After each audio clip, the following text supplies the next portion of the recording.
अभी बहुत ही दर्दनाक हादसा हुआ है लाल किले में। तो मैं आपसे ये जानना चाहती हूँ, ये जो डिस्ट्रक्टिव सोल्स होती हैं, हिंसक आत्माएं होती हैं जो नेगेटिव चीज़ें ही हमेशा करती हैं, उनका पहली बात है जन्म ही क्यों होता है? क्या ये कोई हायर स्पिरिचुअल रीजन है इसके पीछे? ये बड़ा सेंसिटिव टॉपिक है, तो इसमें सबसे पहली बात को समझना जरूरी है। जैसे इस व्यक्ति की बात करें जिसने खुद को अपने आप को मार डाला और सारे बाकी सबको भी, कितने सारे लोगों को साथ में मार डाला जी। ऐसे सोल, ऐसी आत्मा, अब उसने उससे एक दिन पहले इंटरव्यू में रिकॉर्ड करके Correct. आपने सभी ने देखा है कि वो बोल रहा है कि ये भी कोई आसान काम नहीं होता।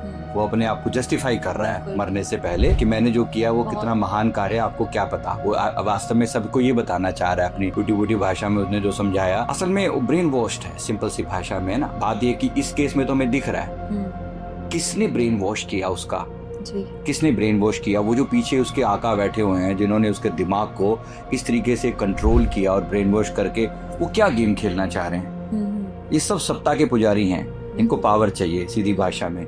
अब वो सीधे सीधे मतलब सत्ता नहीं हासिल कर सकते, तो उनको ये पता है कि धर्म के रास्ते से ये करना बहुत आसान है। Exactly. और धर्म खतरे में है, हमारा धर्म विशेष रूप से खतरे में, ऐसा वो बताकर, और उनके लिए वो वर्ड यूज करते हैं जो जिहाद वर्ड यूज करते हैं कि भाई मार डालो, ये कर दो।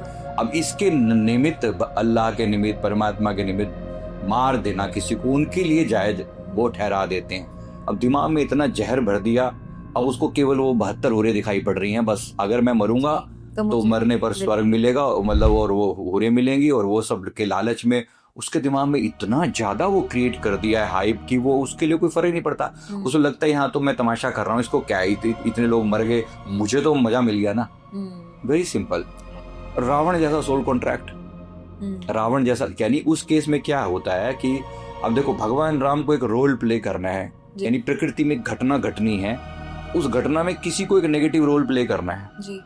रावण को एक रोल प्ले करना था, रावण के बिना रामायण कंप्लीट नहीं हो सकती है ना। अब उसने चुना, उसने अपने आप को पेश किया कि मैं इस नेगेटिव रोल के लिए तैयार हूँ। अब नेचर ने, घटना तो घटनी है, उसके कारण, रावण के कारण बाकी सब दुष्टों का भी अंत होना है। खाली एक रावण ही थोड़ी था, और दुष्ट भी थे, सबका अंत होना था। सबके अंत होने के लिए वो एक निमित्त बना कि मैं पंगा लूंगा, ऐसे करके ऐसे ऐसे घटना घटेगी, और उसमें मारीच का रोल और ये सब आत्माओं का भी अपना एक रोल था।